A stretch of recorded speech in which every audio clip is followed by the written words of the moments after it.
The laughter cut through the saloon like a whip crack, sharp and bright, and entirely the wrong response to what Owen Whitmore had just said. He stood there in the middle of the crowded room, hat in hand, the late afternoon sun slanting through the dusty windows of the Red Mesa Saloon in Caldwell, Kansas, the year 1879, and every single soul in the place had gone quiet to watch. The piano player had stopped mid-note. The bartender had frozen with a glass half-polished. Even the flies seemed to stop their lazy circling near the rafters. And Mara Prentice was laughing, not a polite, surprised laugh, not the kind a woman gives when she is flustered and does not know what else to do. This was a full, genuine, head-thrown-back laugh that made her dark hair shake loose from its pins, and her cheeks flush the color of wild roses. She pressed one hand to her chest as if to hold herself together, and her amber eyes, bright with tears of mirth, cut right through Owen Whitmore like a bullet finding the gap between his ribs. The men around the room exchanged glances. A few grinned into their drinks. Someone at the back made a low sound that was not quite a snicker but was close enough to sting. Owen did not move. He stood perfectly still, holding his hat with both hands, his jaw set, and his dark eyes fixed on Mara with an expression that the more observant men in the room would have recognized as dangerous. Owen Whitmore was not a man given to visible emotion. In 5 years of riding through Kansas and Colorado as a contract enforcer for the territorial judge, he had seen things that would have broken most men in half. He had a reputation that preceded him into every town, a name spoken quietly at poker tables and in livery stables, and in the careful conversations of men who knew what kind of man carried twin Colt revolvers on a crossed belt, and never, not once, had cause to draw them without justification. He had never proposed marriage to a woman in his life. He had not intended to do it in the middle of a saloon with an audience of 30-odd cowboys, gamblers, and off-duty railroad men. But the moment had caught him, which was its own kind of humiliation for a man who prided himself on control. Mara's laughter was beginning to slow.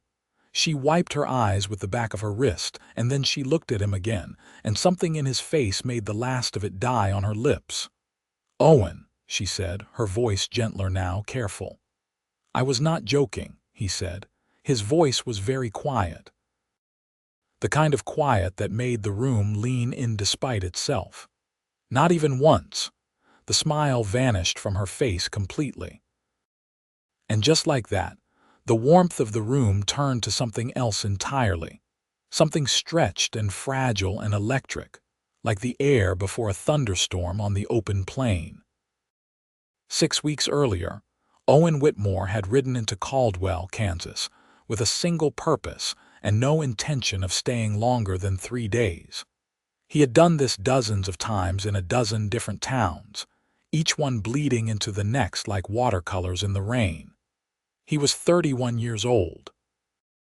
He had a warrant in his saddlebag for a man named Decker Holt, a cattle thief and suspected killer who had last been seen heading south from Abilene. He had a horse named Calder who was getting old but still sound. He had a room habit of sleeping light, eating fast, and never letting himself grow attached to a place. He had not accounted for Mara Prentice.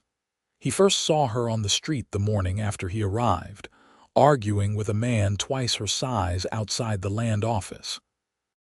She was 24 years old, daughter of a schoolteacher father who had died 2 winters back and left her with a small house, a large debt, and the unwanted attention of every available man in Sedgwick County.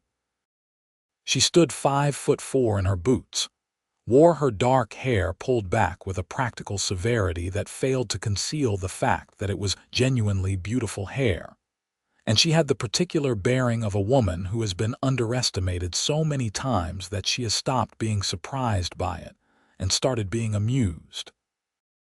The man she was arguing with was Gerald Fitch, who owned the feed store and 300 acres of middling farmland south of town. He was saying something about her father's unpaid debts in a tone that suggested he had already decided how the conversation would end. Mara was saying, clearly and without heat, that the debt was documented at $40, not $60, and that she had the original receipt in her possession, and was more than happy to bring it to the judge's office that afternoon if Mr. Fitch believed his memory to be superior to written documentation. Owen had stopped walking without meaning to. He was standing on the opposite side of the street near the horse trough, ostensibly checking the cinch on Calder's saddle, and he watched Mara Prentice hold her ground against a man who outweighed her by 100 pounds and owned half the town's commerce, and he felt something move in his chest that he did not immediately recognize because it had been so long since he had felt it. Gerald Fitch went red in the face. He said something lower that Owen could not hear across the street.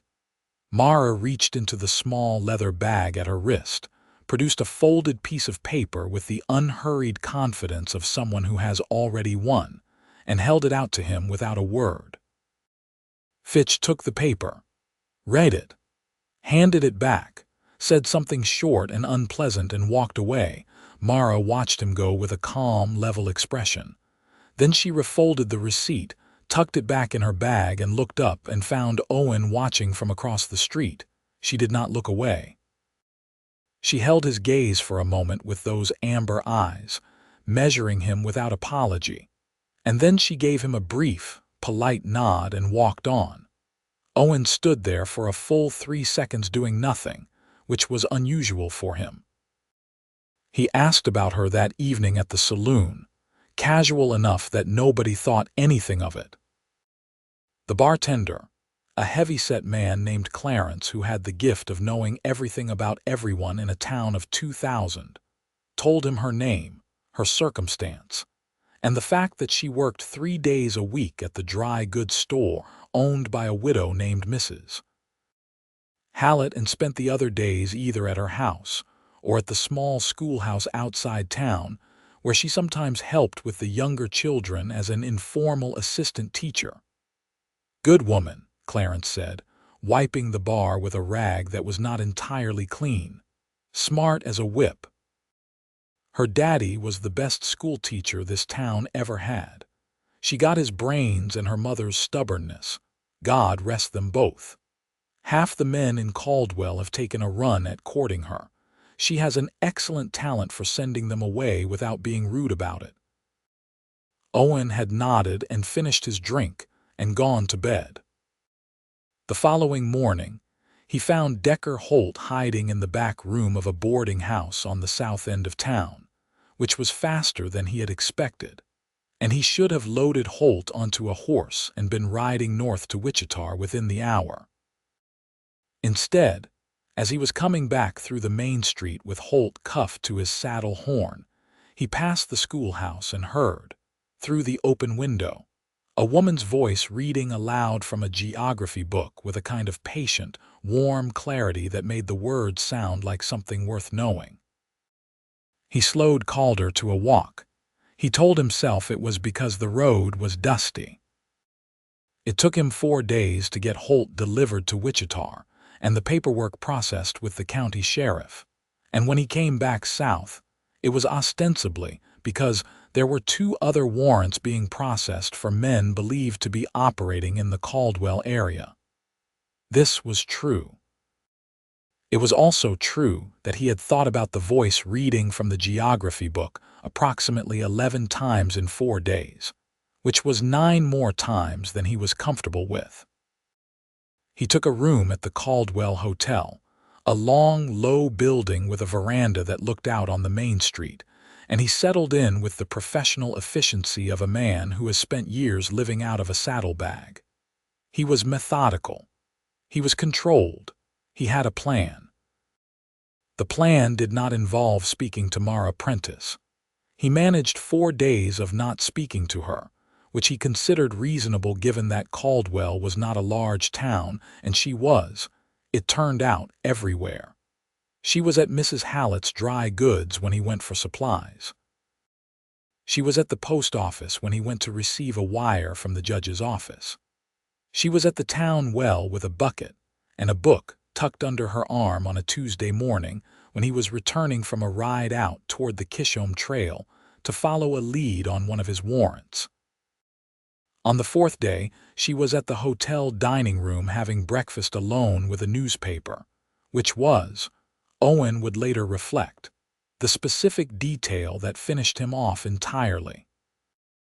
There was something in the combination of a woman alone with a newspaper and a cup of coffee, who looked entirely comfortable with her own company, entirely uninterested in being noticed, that made him cross the room and stop beside her table before his better judgment had time to object. "Miss Prentice," he said. She looked up, recognized him from the street. He could see it, the brief flicker of placement in her eyes. "Mr. Whitmore," she said. She had already known his name then. That was interesting. "May I sit?" She considered this for a moment with the same unhurried assessment she had given him across the street on the day they first saw each other. "I have nearly finished my breakfast," she said. "But yes." He sat. He ordered coffee.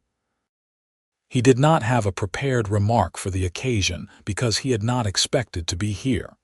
And Mara Prentice had a way of waiting for a person to speak that was entirely comfortable on her end and subtly unnerving on the other.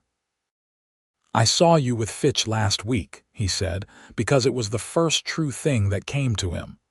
"Most of the town did," she said. "He has a loud voice and a loose grip on arithmetic. You handled it well." "I handled it correctly," she said, with a mild precision that told him there was a difference between the two, and she knew it. Handling something well implies it required a particular skill. What it required was the ability to read a receipt. Owen found himself wanting to smile, which was also unusual. He had not smiled at something a person said in longer than he could clearly remember. "You are Owen Whitmore," she said, setting her newspaper down and giving him her full attention in a way that was somehow both polite and pointed. "The contract enforcer. You brought in Deckerholt last week." "Yes, people talk," she said simply. "In a town this size, a stranger who brings in an outlaw in under 24 hours is considered notable. What warrants do you have outstanding in Caldwell?" He stared at her. "Two. For whom?" "I do not generally share that information." "Of course not," she said, without offense. "I only ask because my neighbor, Mr. Tibbets, has been behaving strangely for 2 weeks, and I have been wondering if it is a personal matter or something more official." "What kind of strangely?" "Leaving before dawn and returning after dark, nervous at loud sounds. He spilled an entire basket of apples last Tuesday when my door banged in the wind." Owen looked at her steadily. "Thomas Tibbets?" "Yes. He is not one of my warrants." He paused. "But I will look into it." Something shifted in her expression, just slightly, a cautious warmth that had not been there a moment before. "Thank you," she said. It turned out that Thomas Tibbets had a separate and significantly complicated situation, involving a gambling debt and a pair of men from Missouri who had followed him south, which was not Owen's direct jurisdiction, but which he was able to resolve through a conversation with the local marshal that resulted in the Missouri men leaving Caldwell on the afternoon stage. Owen did not tell Mara what had happened. She found out anyway, because Caldwell was a small town, and the next time she saw him she said only, "Mr. Tibbets sends his regards," with a look in her eyes that told him she understood exactly what had occurred and appreciated it without needing to make a performance of it. This was when Owen Whitmore understood that he was in real trouble. They began meeting for breakfast at the hotel dining room without ever formally agreeing to do so. The first time was coincidence. The second was proximity. The third time, Owen arrived before her and ordered her coffee without thinking about it, which he did not realize he had done until she sat down and found it already there. And the look on her face was something complicated and unguarded that she quickly gathered back into composed pleasantness.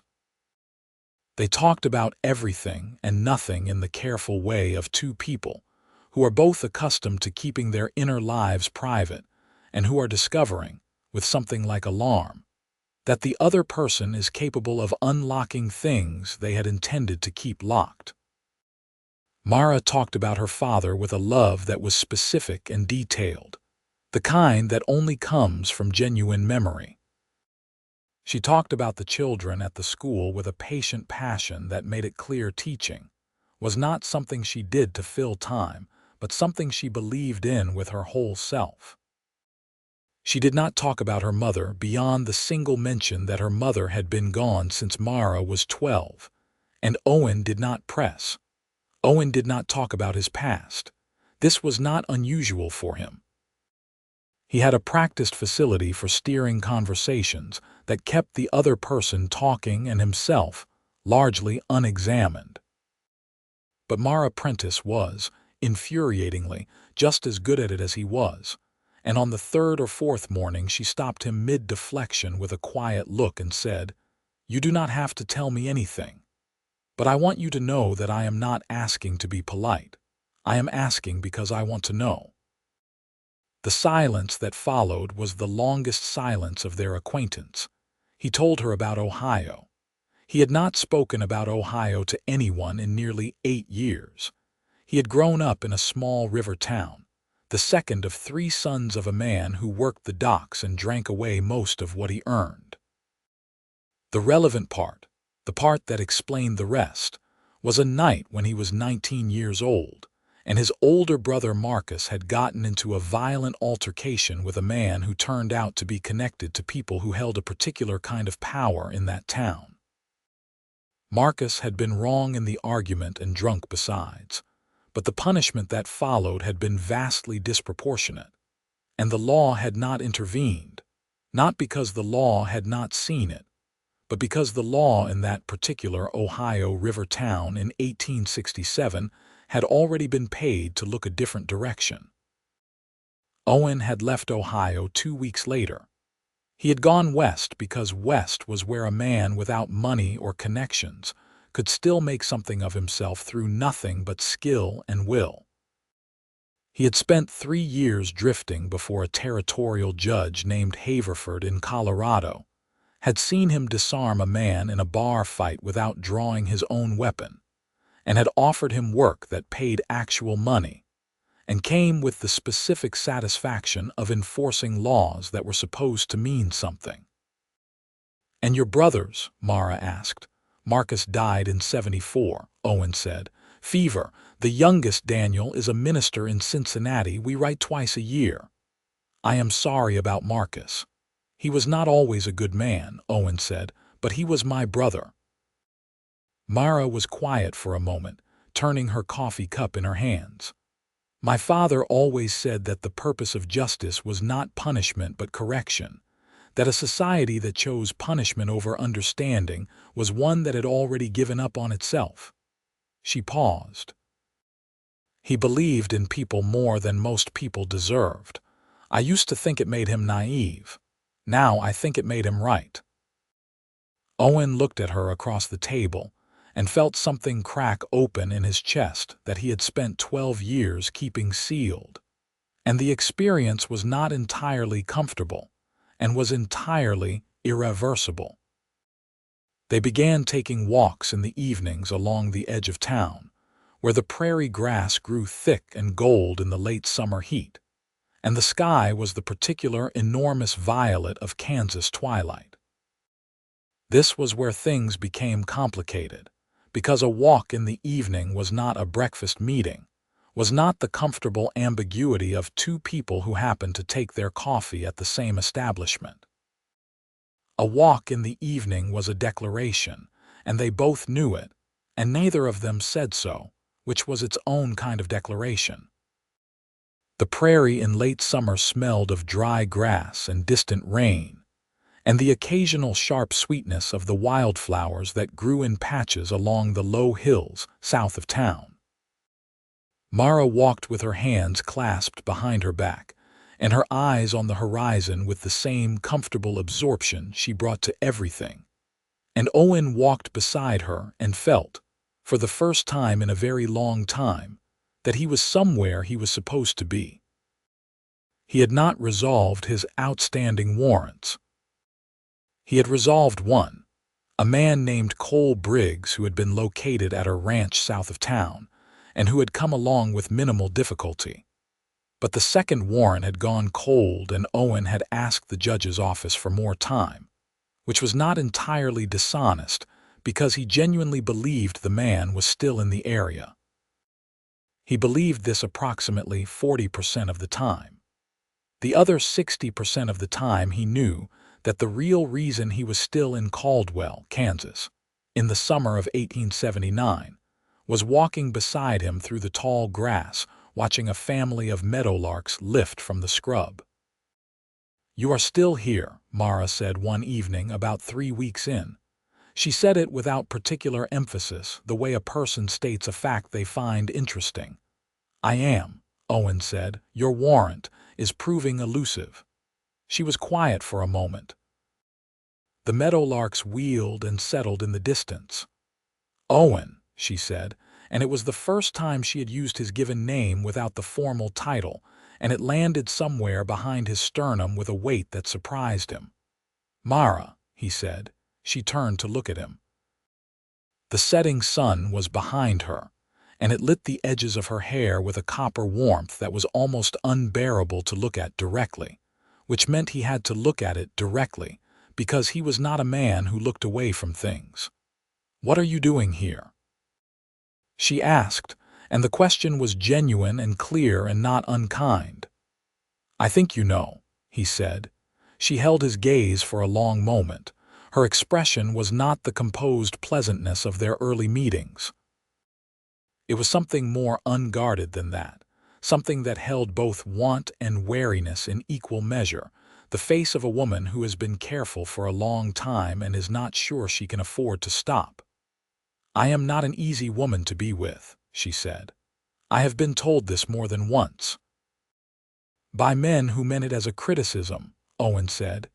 "Yes," she said, a little startled. "I did not hear it as one." She looked at him for another moment, and then she looked back at the horizon, and the corner of her mouth curved in a way that was not quite a smile but was something better, something private and real. They walked back to town in the gathering dark without another word, and that silence said everything the words had not. After that, things changed. Not dramatically, not with any announced shift, but in the small particular ways that two people change when they stop pretending not to want what they want. Owen no longer invented reasons to be at the same place as she was. He simply told her he would meet her, and she told him when she was free, and they moved through their respective days with the other person as a fixed and welcome point on the compass. He met her friends. Mara had a small, fierce circle. Clara Hallett, who was 40 and who had built her dry goods business entirely alone after her husband died in a farming accident, and who had a dry wit and a sharp business mind that Owen respected on sight. There was also James Rowe, the schoolmaster, who was 45 and bespectacled, and who had been Mara's father's closest friend, and who watched Owen with careful eyes during their first meeting, and then, apparently satisfied with what he saw, welcomed him with a warmth that was clearly about what Mara's father would have wanted as much as anything else. "She is extraordinary," Rowe told Owen quietly one evening while Mara was helping Clara with something at the counter of the store. "She has been carrying a great deal on her own for a long time. I hope you are a man who understands the weight of what that means." "I am trying to be," Owen said honestly. Rowe looked at him and nodded once, which seemed to settle the matter. Mara met Calder, which was perhaps the most significant introduction Owen could offer. He brought her to the livery stable one morning, with the specific intention of showing her the horse that had carried him across 4 states, and through more difficulty than he cared to enumerate. And Calder, who was by nature an opinionated animal with a snobbish approach to most strangers, walked directly to Mara and put his gray nose into her outstretched hand with a dignity that suggested he approved. "He is magnificent," Mara said softly, running her palm along the horse's jaw with a gentleness that made the old horse lean into her touch. "He has good judgment," Owen said. She looked at him over the horse's nose with those amber eyes, and something warm and knowing passed between them that made Owen feel like the luckiest man in the county, which was not a feeling he had significant prior experience with. The trouble arrived, as trouble tended to in the summer of 1879 in Kansas, on a Thursday. Owen had ridden out early to check a tip about his remaining warrant, a man named Roy Castle, who was wanted for fraud and suspected involvement in the ambush of a federal courier near Dodge City. He had been following a lead that took him 6 miles south to a farming settlement where a family named Pratt had reported a strange man sleeping in their barn. He arrived to find the barn empty, and the Pratt's teenage son nervously insisting that nobody had been there, which told Owen fairly clearly that somebody had been there and had paid the boy to say otherwise. He rode back to Caldwell at mid-morning with the cool frustration of a man whose quarry has just slipped through his fingers, and he came into town to find a different kind of trouble waiting.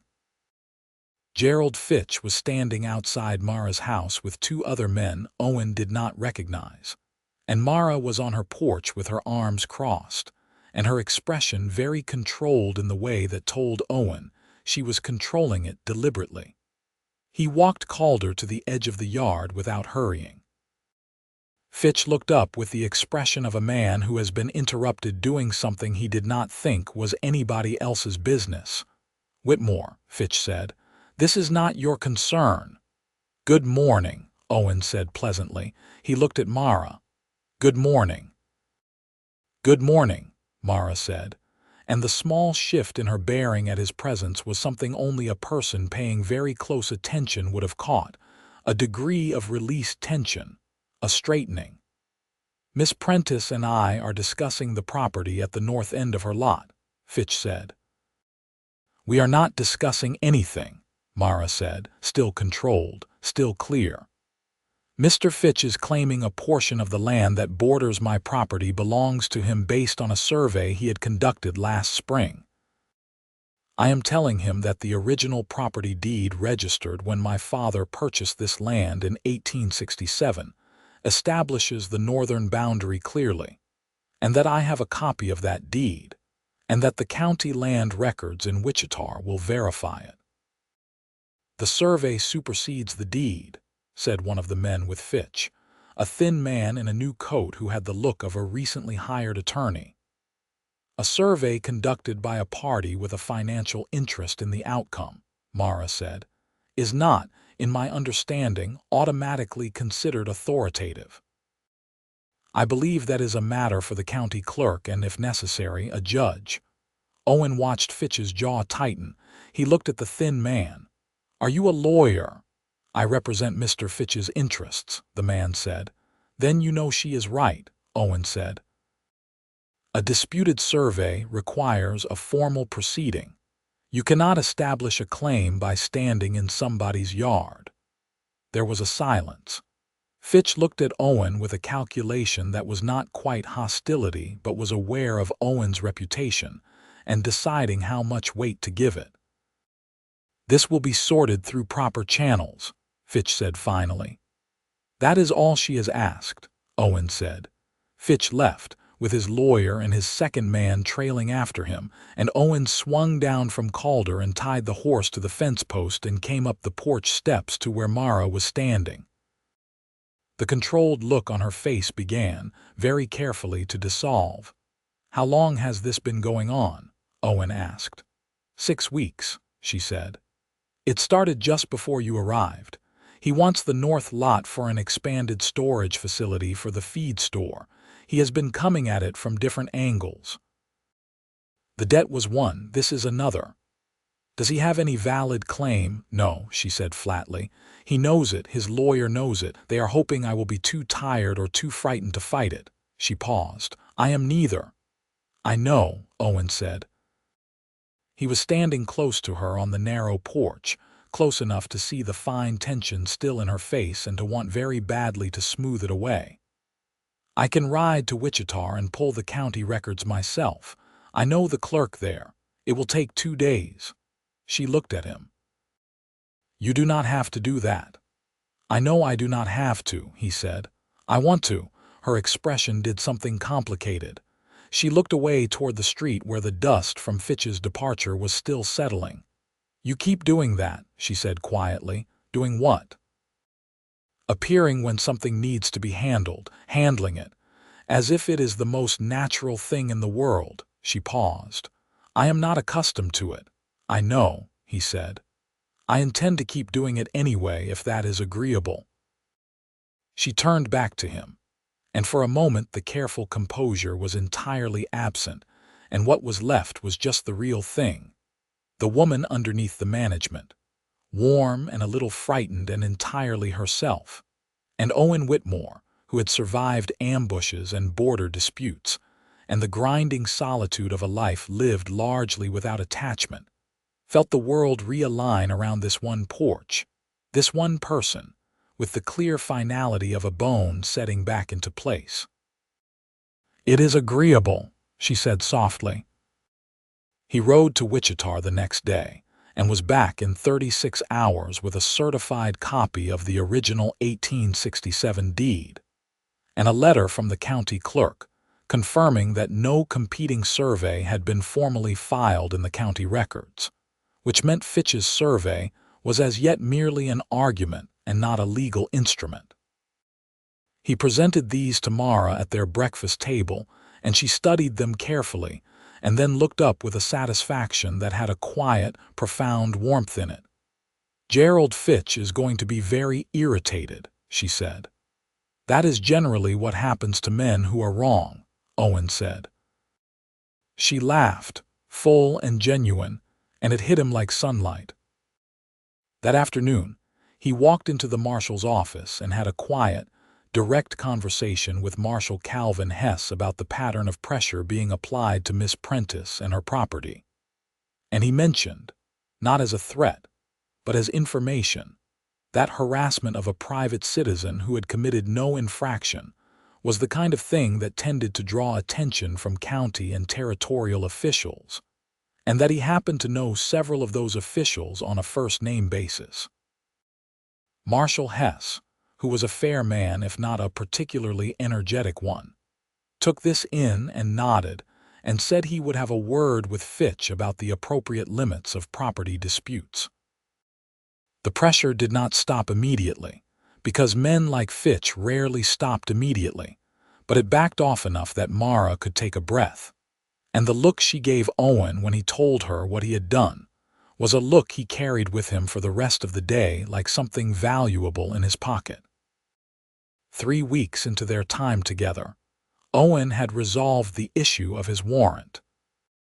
He had found Roy Castle at a place he should have looked sooner, a particular boarding house on the edge of town that catered to traveling men and asked no questions. And the matter had been dealt with professionally and without violence, Castle having made a brief attempt at negotiation and then surrendered to the inevitable. Owen had sent a wire to the judge's office with Castle's location and arranged for a deputy from Wichita to come collect him. And then he had stood outside the telegraph office in the warm September morning with the absolute clarity of a man who has just run out of professional reasons to be somewhere he very much wants to remain. He could leave.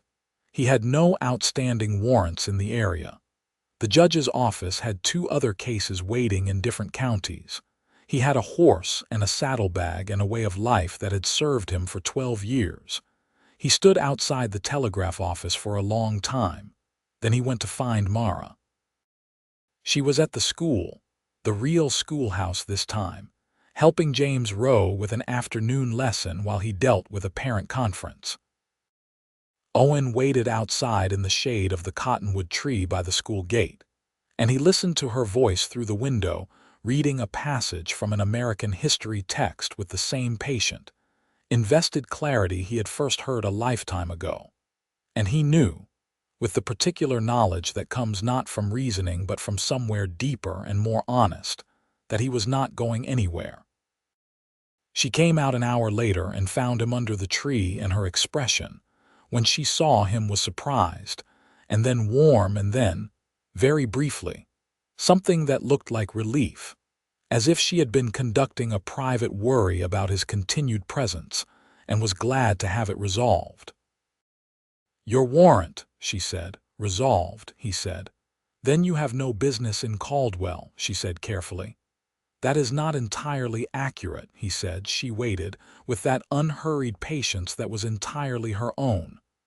"I have a reason to be in Caldwell," he said. "The reason is you, and I believe you know it. And I am telling you directly because I think you deserve directness, and because I am not very good at pretending otherwise." Mara Prentice looked at him under the cottonwood tree in the September afternoon, with the sounds of Caldwell going about its business around them, and she was quiet for a long moment. "Owen," she said. "Yes." "I need you to understand something," she said, and her voice was careful in the way that meant she was choosing each word. "I have been careful with myself for a long time. I have built something, this house, this work, this life, and it is not large, but it is mine. And I have built it alone because I had to, and also, truthfully, because I learned early that the alternative, leaning on other people, carries a significant risk of them being gone." "Your mother," he said quietly. "And my father," she said. "Eventually everyone." "Yes," she paused. "What I am trying to tell you is that you asking me to let you matter to me is asking me to take on a considerable amount of risk." "I know," he said. "And you are, by profession, a man who rides toward danger in unfamiliar places." "That does not have to be permanent," he said, and then was surprised by himself, because he had not planned to say that, had not even fully formed the thought before it arrived in the open air between them. She looked at him very carefully. "What does that mean?" "It means," he said slowly, finding his way through something he had not known he was going to say until he started saying it, "that the life I have been living was built out of necessity and habit, not out of active preference. I am good at what I do. I am not particularly in love with doing it. There is a difference." He paused. "I grew up wanting something more fixed, something that was mine. I put that away because it did not seem possible. It seems more possible than it did. Because of Caldwell." She asked, with a slight tilt to the question. "Because of you," he said. The cottonwood leaves moved in the warm afternoon breeze. Somewhere down the street a horse nickered and was answered. Mara looked at him for a long time with her amber eyes holding something complex and unresolved, and then she took a slow breath. "All right," she said. "All right," he repeated. "All right," she said again, and this time there was something in it that was not quite surrender and not quite decision, but some third thing, the thing that happens when a person stops fighting what is already true. "You may stay in Caldwell, Owen Whitmore, under the condition that you do not expect me to be anything other than what I am." "I would find that impossible to manage," he said. "I have been watching you be exactly what you are for 6 weeks. I see no reason to stop."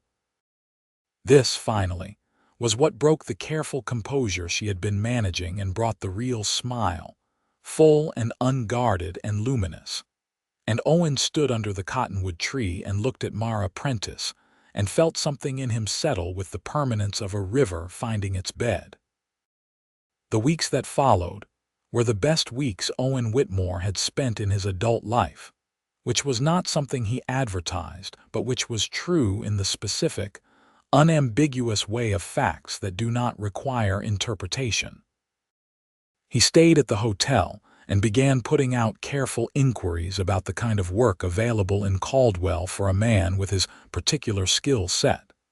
Because the judge's office was in Wichita, and he was not inclined to keep riding circuit. He spoke with Marshal Hess, who was candid about the fact that Caldwell had been growing faster than the marshal's resources could comfortably accommodate, and that a deputy position, pending town council approval, was entirely within the realm of possibility. He spoke with the town council. He was direct, as was his way, about his background and his intentions, and the fact that he planned to remain in Caldwell on a long-term basis. The council approved the appointment with only minor discussion. He told Mara over breakfast the morning after. She looked at her coffee cup for a moment and then back at him, and the thing in her eyes was not surprise but a careful, precious gladness. "Caldwell's deputy sheriff," she said. "Interim, for now," he said, "until the proper election cycle." "You will win it," she said, with a certainty that was not flattery but genuine assessment. "You are competent and you are fair and people know it. This town has had 2 deputy sheriffs in 5 years who were neither." "That is a reasonably low bar," he said. "Most bars are," she said. "The point is to clear them." He settled into the work with the same methodical competence he brought to everything, and Caldwell in the autumn of 1879 had no shortage of things that needed attending to. There were disputes about grazing boundaries as the ranching season wound down. There were the persistent tensions between the cattle drovers coming up from Texas and the townspeople who had grown tired of trail drive disruptions. There were the occasional incidents that came with any town that had a functioning saloon district, which Caldwell certainly did, being one of the main cattle trading towns on the Kishom Trail. He handled all of it steadily, without drama, with the particular kind of authority that comes from a person who is genuinely unafraid of difficulty. And gradually, the town settled around him the way towns settle around reliable things, with relief and quiet gratitude, and the kind of trust that is built from observation rather than performance. Meanwhile, Mara had won her property dispute. The formal proceeding before the county judge in late September had been brief and decisive. She had presented the original deed, the county clerk's letter, and the expert testimony of a land surveyor she had hired independently, who confirmed that Fitch's survey had placed the boundary marker 14 feet into what was unambiguously Prentice land. The judge had ruled in her favor in less than 30 minutes.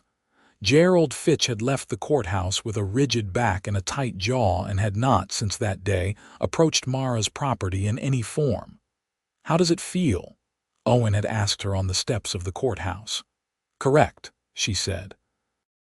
He had wanted to kiss her then, standing on the courthouse steps in the October sunlight, and he had not because they had not yet arrived at that particular country, which was its own peculiar state of suspended want, that he was managing with more difficulty than he would have expected from himself.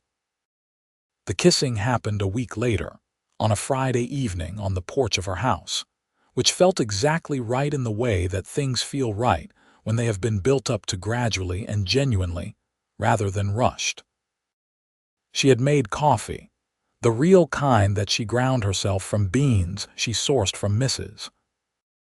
Hallett's store, and they had been sitting on the porch steps watching the stars emerge over the prairie in the deepening October night when she had turned to say something, and found him looking at her, and the something she had been going to say had been lost entirely.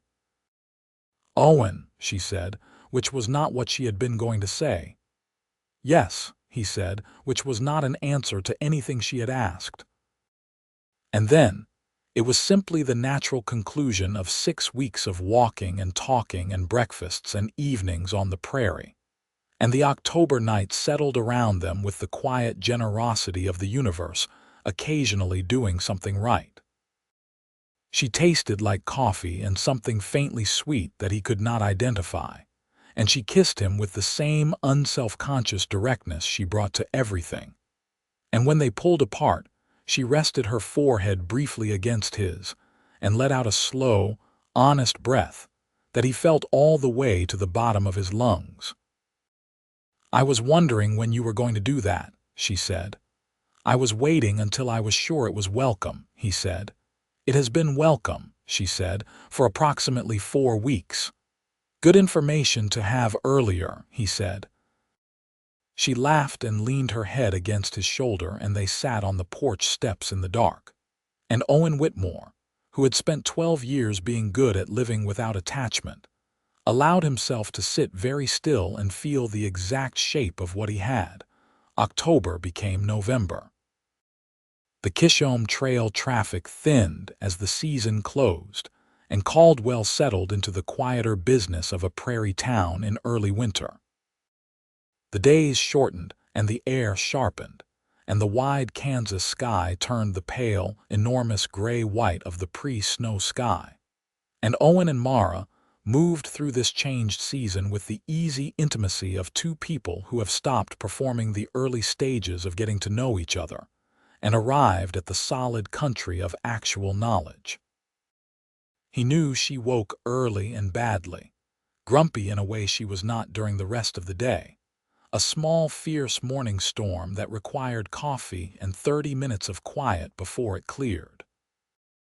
She knew he had a habit, when something was bothering him, of going very still and very silent in a way that looked like calm but was actually the opposite. And that the correct response to this was to simply stay near him and not ask directly, but make it understood that the space was available. She knew he checked his revolvers every morning without exception, a habit so deep it was automatic, and that it was not anxiety but professional rigor, and that it was connected to a night in Ohio that had happened before he was old enough to fully understand what he was watching, and that talking about this was not necessary because he carried it well. He knew that she reread her father's letters, a bundle of them in a tin box under her bed, periodically and without announcement, and that on those evenings she was sometimes quieter than usual, not sad exactly, but carrying something, and that what she needed on those evenings was the same thing she needed any other time, to not be alone. In November, Gerald Fitch made one more attempt. Owen had been aware it was coming. Men like Fitch, who operated through incremental pressure rather than direct confrontation, rarely stopped cleanly and completely. This was not a legal argument. It was not even a good argument. But it was the kind of argument that, in a small town, could generate enough friction to make a person's life uncomfortable if left unchallenged. Owen found out about it on a Wednesday morning when Clarence, the bartender, told him, with the cheerful accuracy that made Clarence an invaluable civic resource, that Albert Drew had been asking questions about Owen's background at the town council meeting the previous evening. He then noted, calmly, that the use of a town council position to damage the professional reputation of a law enforcement officer on behalf of a financially interested party was itself a potential impropriety, and that he would, if the council found merit in Drew's concerns, be happy to submit a full accounting of his activities in Caldwell to the territorial judge's office for review, which he expected would resolve the matter with complete clarity. The council voted 4-1 to table Drew's motion. Drew did not vote. Fitch made no further moves. Owen told Mara about it that evening, and she listened carefully and then said, with a precision that cut to the heart of it, "He is afraid of you." "He should not be," Owen said. "I have given him no reason." "He is afraid," Mara said, "because you are exactly what you appear to be, Men who operate the way he does are accustomed to finding leverage, a debt, a secret, a vulnerability. You have not given him any of those, and it frightens him because it means he cannot manage you. Owen considered this. Your father's theory about people, he said. My father's theory, she said, was about understanding. I am talking about something slightly different. She paused. I am talking about the fact that you are a good man, Owen, genuinely without performance, in a place and a time when that is not particularly common. She stopped, as if she had said more than she intended to. I find it, she said carefully, quite remarkable. The silence that settled between them was the kind that contained something very large. He looked at her across the table, in the warm lamplight of the early November evening, with the smell of wood smoke from her iron stove and the sound of the prairie wind around the house, and he thought, this.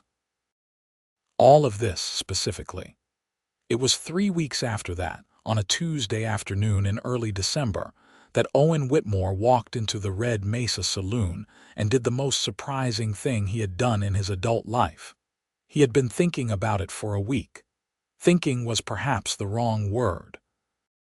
He had been aware, with the same clarity he brought to problem assessment in his professional life, that certain things were true, and that certain things followed from those true things with a logical necessity that left limited room for debate.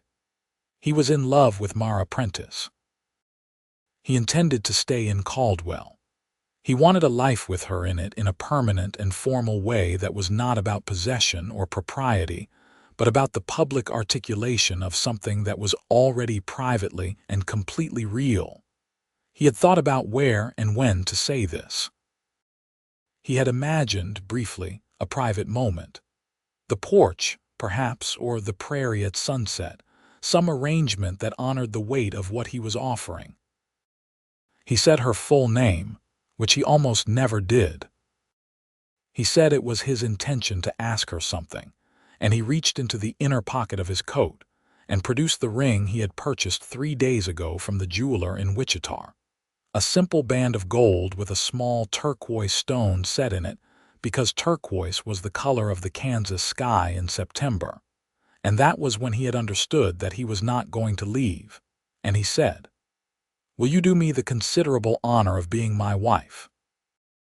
And Mara Prentice, who had known this man for 6 weeks, who had spent every one of those weeks discovering new and more significant reasons to love him, who had been lying awake in her house at night with the specific ache of someone who wants something very much and is not entirely sure she is allowed to have it, looked at him standing in the middle of the saloon with a ring in his hand and an expression of absolute sincerity, and she laughed.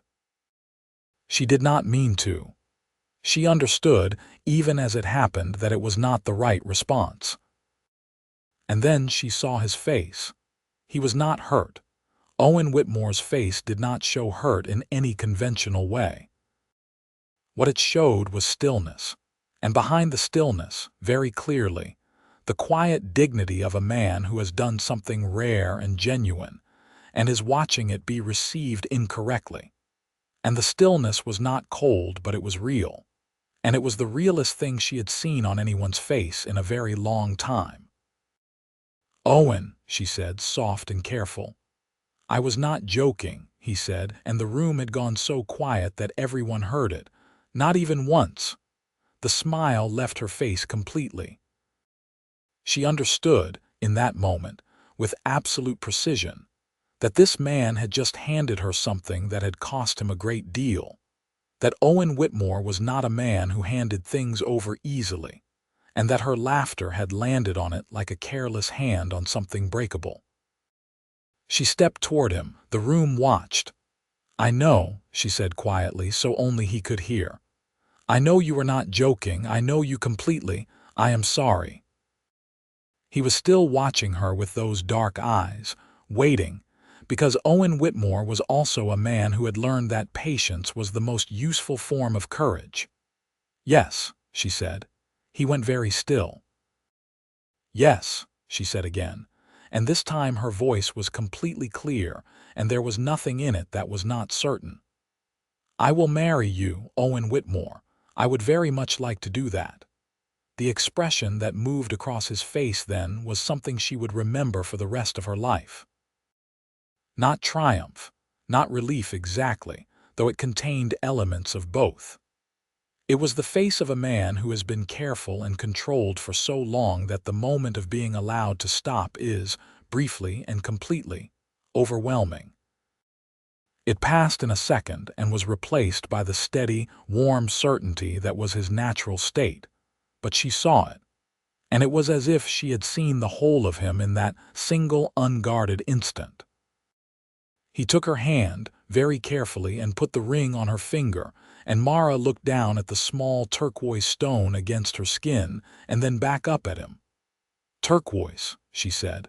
"The color of the Kansas sky in September," he said. She looked at him, and the amber in her eyes was bright with something that was absolutely not laughing this time, and she said, very softly, "You are remarkable." Clarence, the bartender, broke into applause first, which opened the door for the rest of the room, and the Red Mesa Saloon in Caldwell, Kansas, on a Tuesday afternoon in December of 1879, became briefly and unexpectedly the warmest room in the territory. Clara Hallett crossed the room to Mara and embraced her with the fierce enthusiasm of a woman who has been hoping for exactly this outcome and is not shy about being right. "Finally," Clara said, loudly enough for several people to hear. "I was beginning to think you were both going to be sensible about it indefinitely." Mara laughed again, this time in the way that was entirely welcome, and Owen stood beside her with her hand in his, and felt, once more, the world resettled around a single point.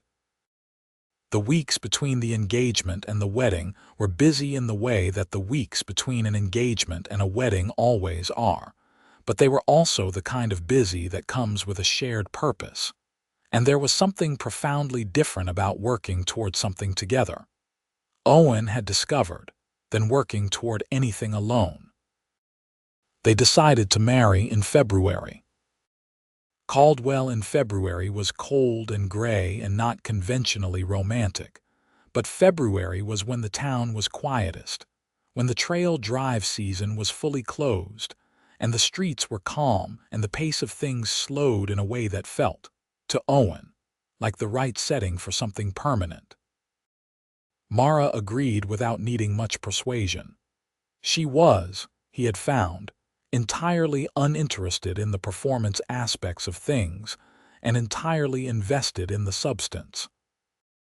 James Rowe agreed to perform the ceremony with unabashed emotion, removing his spectacles twice during the conversation and polishing them unnecessarily.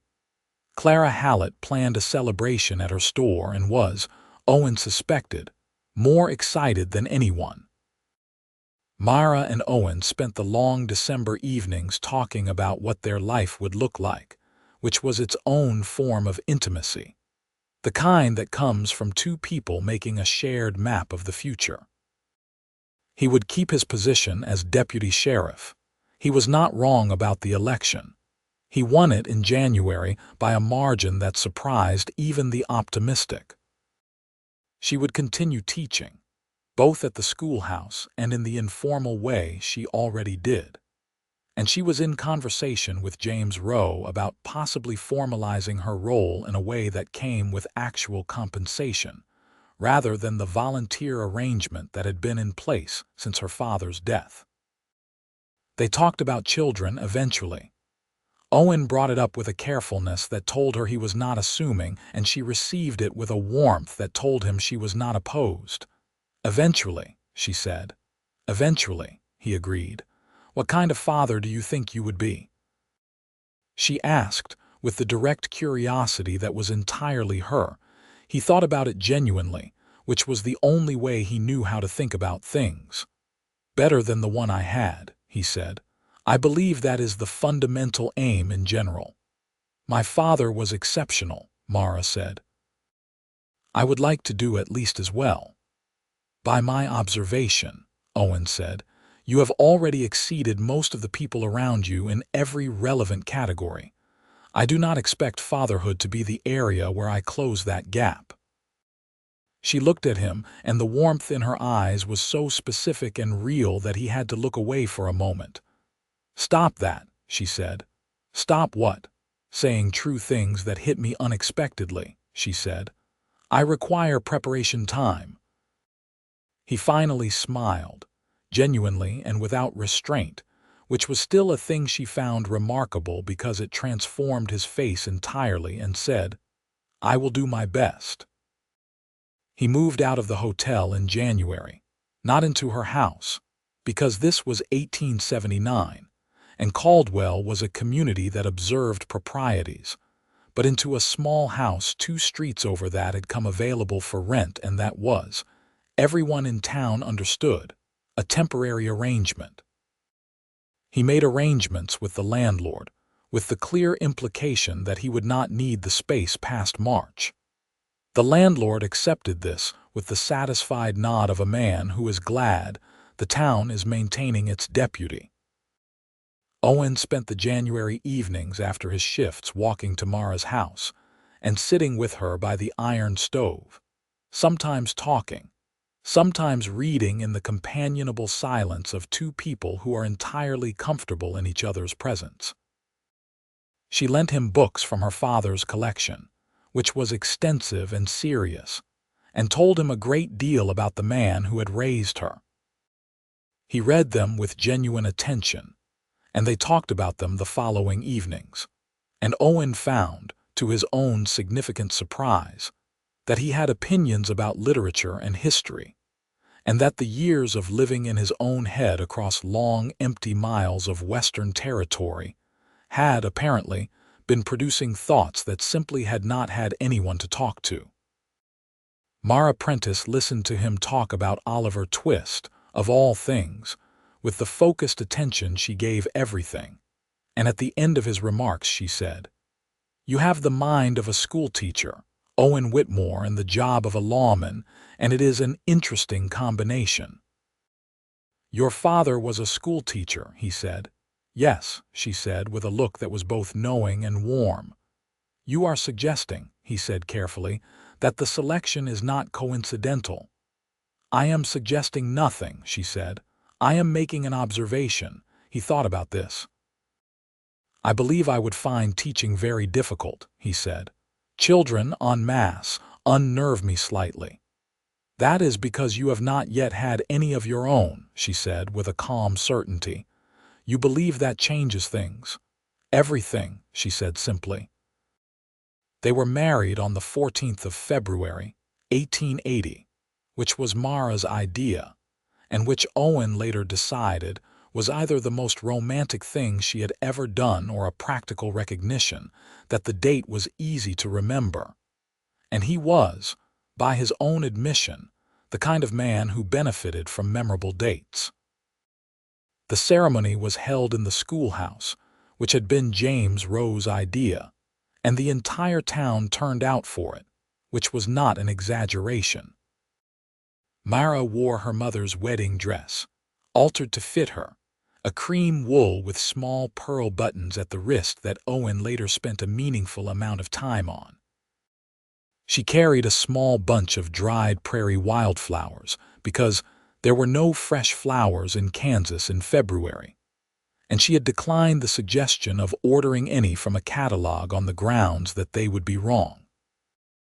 She came down the center aisle of the schoolhouse, between rows of her neighbors and her colleagues and her friends, with her chin up, and her amber eyes fixed on him with an expression that was not performed bridal emotion, but the real thing, the same direct, unself-conscious certainty that had brought her to him in the first place.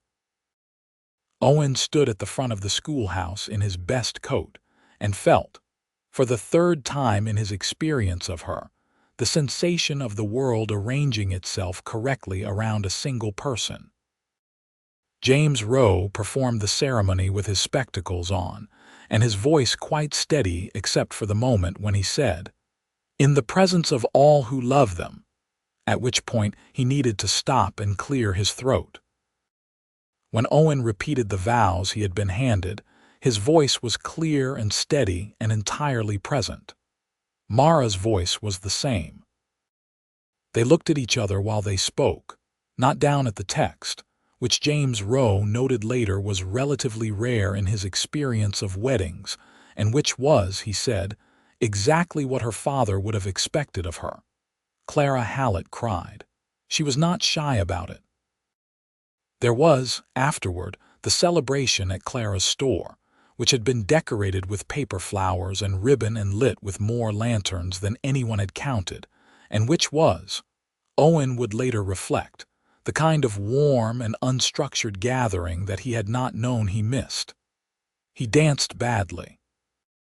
Mara had been honest about this in advance, warning him that she had a small talent for dancing and would not pretend otherwise. He danced badly with her anyway in the middle of Clara's store floor, while the fiddle player did his best, and the assembled citizens of Caldwell, Kansas, applauded with the genuine enthusiasm of a community that is happy for two of its own. Mara pressed her face briefly against his shoulder in the middle of a turn and said something he could not quite hear over the music. He leaned down and she said it again, quietly, against his ear. "I am so glad you did not leave," she said. He held her closer.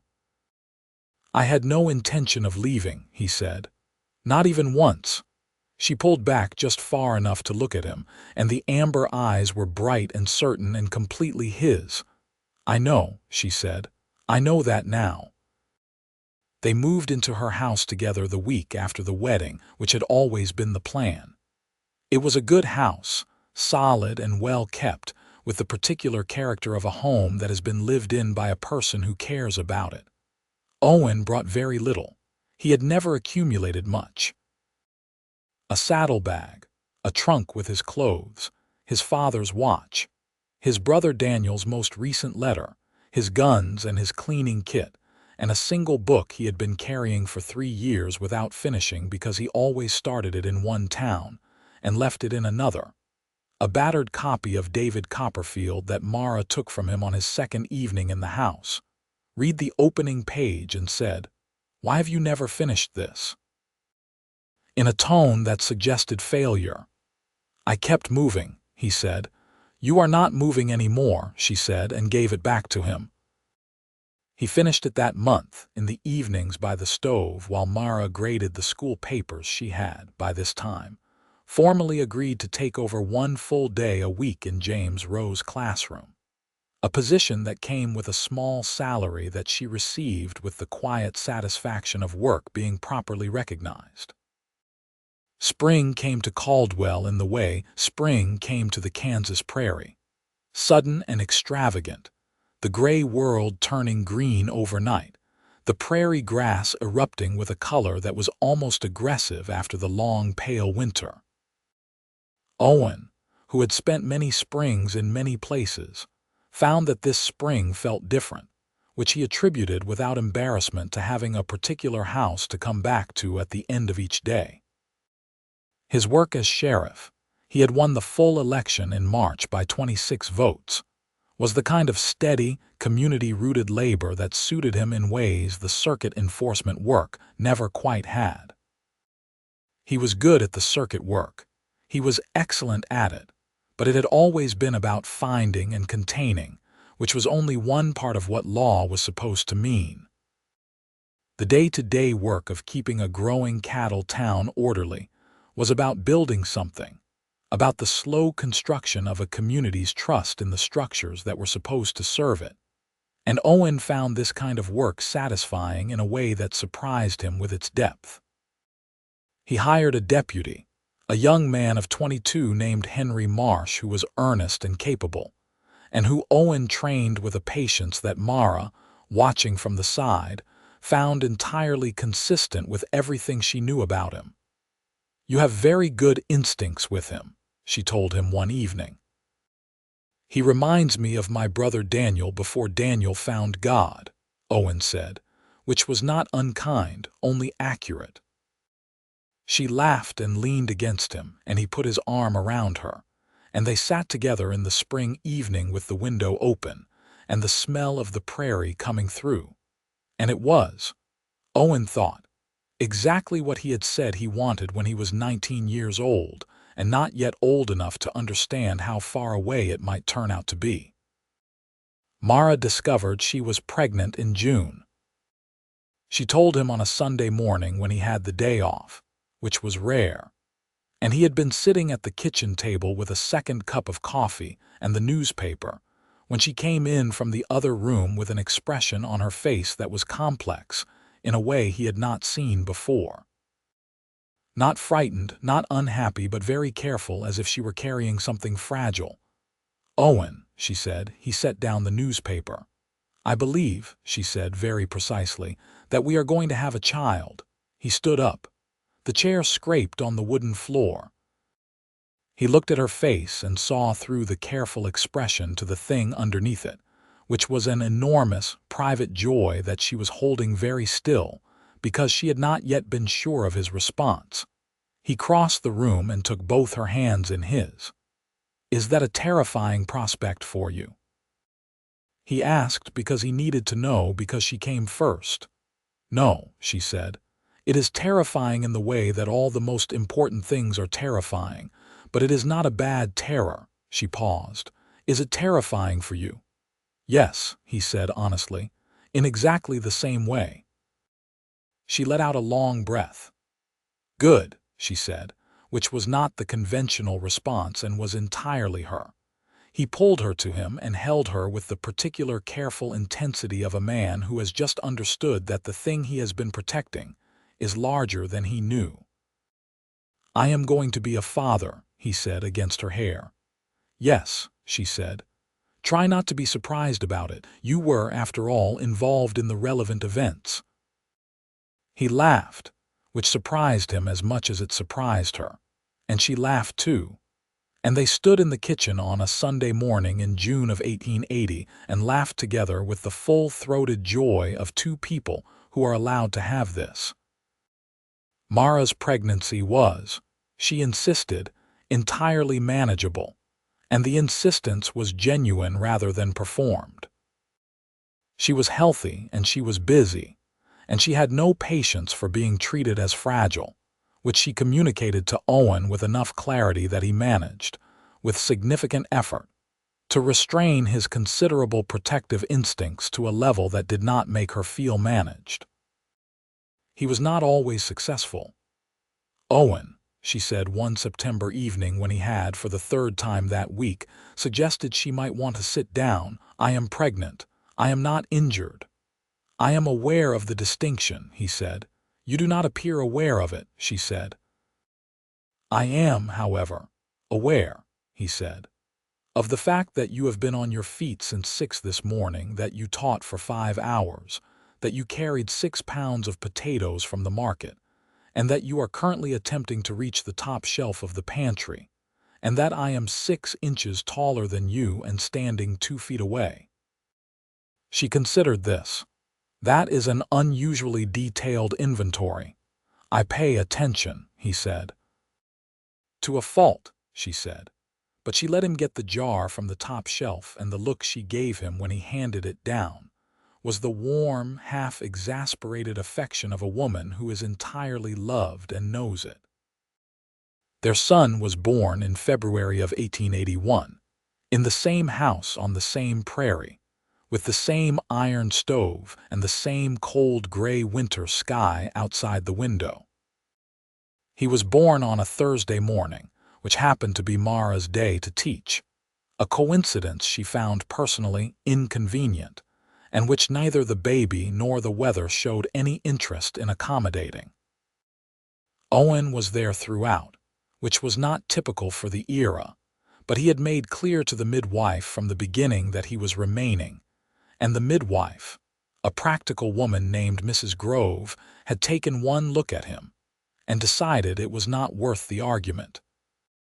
When the baby arrived, healthy and loud and thoroughly himself, Owen Whitmore, who had stood in rooms with dangerous men without visible emotion, sat down abruptly in the chair beside the bed and put his face in his hands for approximately 10 seconds. "Owen," Mara said, exhausted and radiant and very direct. He looked up. His eyes were red at the edges, which was something she had never seen before and which she found she loved absolutely. "He is perfect," Owen said, and his voice was not entirely steady. "He is extremely loud," she said. "He is perfect," Owen said again. They named him William, for no specific family reason except that it felt right and solid, which were the two qualities Mara considered most important in a name. James Rowe, upon hearing the name, cried again, which had by this point become so consistent a response from him to major events in Mara's life that nobody was surprised. Clara Hallett arrived the day after with enough food to supply the house for a week, and held the baby with the competence of a woman who had always been very good with children, and had made her peace with not having had any of her own, and looked at him with an expression that was almost fierce in its tenderness. William Whitmore was, from the beginning, his father's son in the specific physical sense. The dark hair, the serious eyes that watched the world with a focused attention that, Mara claimed, was already recognizable. But he had her directness, and her lack of patience for nonsense, which emerged early and remained consistent. Owen held his son in the evenings with the careful, complete attention he gave everything, and Mara watched him from across the room and felt the full weight of what she had been afraid to want for so long, the specific gravity of a life that is genuinely, properly full, and allowed herself to feel it without qualification. "You told me," she said one evening, when William was 3 months old and sleeping in Owen's arms with his small fist curled against his father's chest, on that first morning at the hotel, that you had put away the idea of something fixed, something yours. "I remember," Owen said quietly, not looking up from the baby. "I want you to know," she said, "that what you did not put away was the capacity for it. It was there the whole time. Every single one of the things you did for me, for this town, for Henry, for all of it, was the same thing. It was a person who had not had a place to put all of that, and who, when he found it, did not hold anything back." She paused. "I think about that sometimes." He looked up at her then. The lamplight was warm, and the prairie wind was outside, and William was breathing in his arms, and Mara Prentice Whitmore was looking at him with the clear, direct, total regard of someone who knows a person completely and chooses them anyway, repeatedly, and without reservation.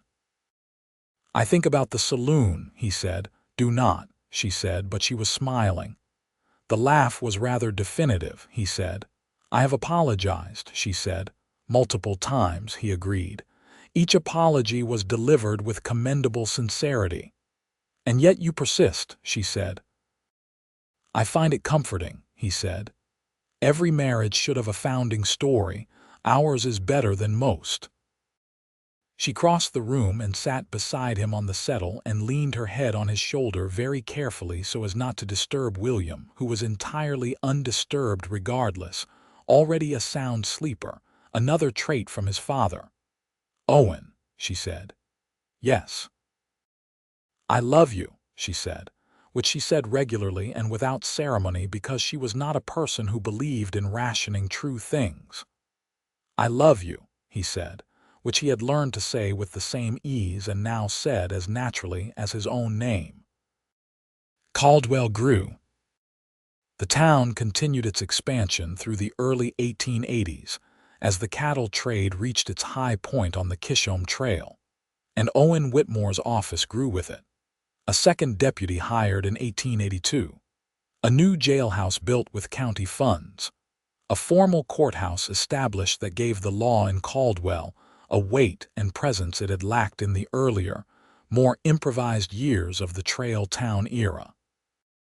He handled the growth the way he handled everything, methodically and fairly, with the particular kind of authority that did not need to announce itself, because it was simply and consistently present.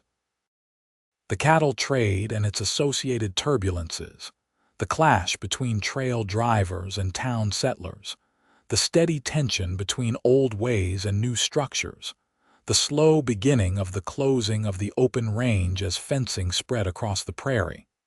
These were not simple problems, and Owen did not pretend they were. He was honest about complexity in a way that made him genuinely useful to the town, in a period of genuine difficulty.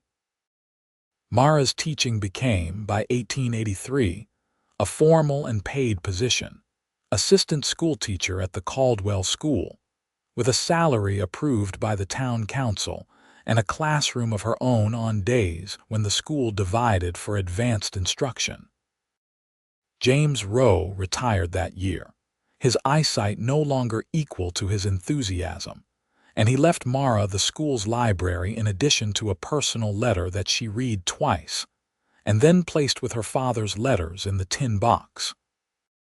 She taught with the same patient, invested passion she had always brought to it, and the children of Caldwell came through her classroom with a foundation in reading and geography and mathematics. And she insisted, the capacity to think clearly, which she considered the fundamental purpose of all the other subjects combined. Her father would have been proud of her, and she knew it, and the knowing was a warmth that never left. Their daughter arrived in 1883. They named her Alina, a name Mara had loved since childhood for reasons she could not entirely explain beyond the fact that it had weight and clarity, and did not condescend. "She is your daughter," Owen said from the other side of the table. "She is your daughter too," Mara said. "I am aware," Owen said, watching Alina methodically remove every book from the lower shelf of the bookcase. "I feel both proud and slightly outnumbered." "You have been outnumbered since February of 1880, Mara said. "You have managed well." He looked across the table at her, and the look was the same one that had been there since the very beginning. The steady, specific, total regard of a person who has found his fixed point and keeps finding it every time he looks. William, at 3, had begun following his father on approved portions of the daily rounds with a serious face, and an exact imitation of his father's deliberate walk that made Henry Marsh, the deputy, cover his mouth with his hand every single time. Owen took his son's interest with the same seriousness William applied to it, explaining the town and its workings in terms that were entirely honest and age-appropriate, and treated the boy as a person with genuine intelligence, which he was. "He will be a lawman," Henry told Owen one afternoon. "He will be whatever he decides," Owen said. "He is carrying a stick like a badge," Henry said. "He is 3, Owen said. "He carries sticks like many things. Last week it was a fishing pole." "He was not born near water," Henry said. "He has imagination," Owen said, with a father's complete equanimity. Gerald Fitch sold his feed store operation in 1883 and relocated to Wichita, which Caldwell received with the muted relief of a community that is too polite to celebrate someone's departure, but is genuinely gladdened by it. The north lot of the Prentice property, which was now the Whitmore property, remained exactly as the deed described it, undisturbed, and Mara had put a kitchen garden in the northern portion that grew, by the summer of 1883, a remarkable quantity of tomatoes and the best squash in the county, which Clara Hallett always disputed, and which Mara disputed right back with the original cheerful intensity that had characterized their friendship since the beginning. Clara had, in 1882, married a widower named Frank Alderman who ran the Caldwell newspaper, a match that had surprised nobody who knew both of them for more than 5 minutes. The 4 of them, Owen and Mara, Clara and Frank, formed the kind of friendship that is foundational to a life. The people who come for dinner and stay until the lamps need refilling, and who know all the real stories and love you anyway. "You miss him," she said once. "We right," Owen said. "You miss him," she said again. He was quiet for a moment. "I should visit," he said. "We should visit," she said. He looked at her. "Cincinnati," he said.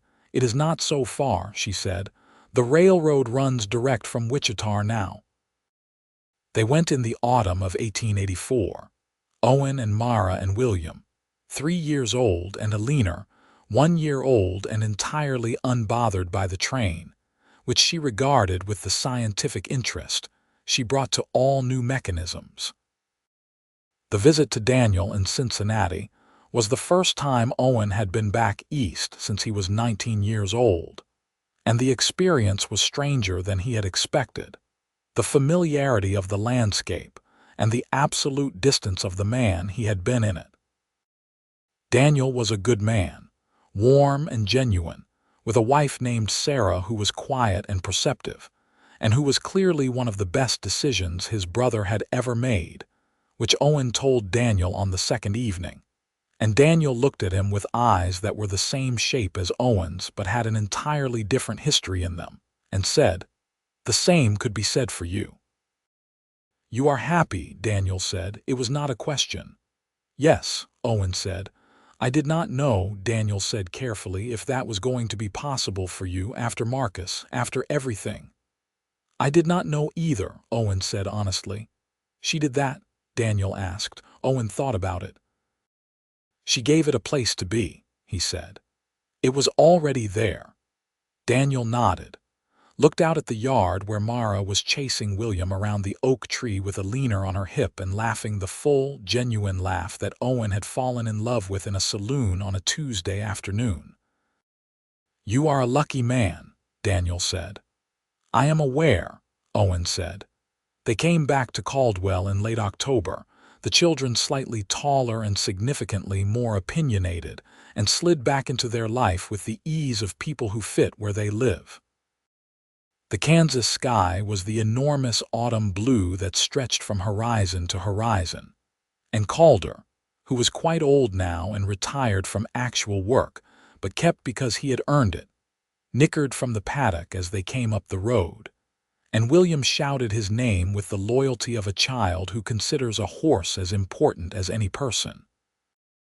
Mara stood in front of their house in the October sunlight with Alina balanced on her hip and watched William run ahead to the paddock. And Owen came up beside her and stood with her, looking at the house they lived in together, the kitchen garden dormant now but already planned for spring, the schoolhouse 2 streets over, the wide flat country stretching away in every direction under that enormous sky.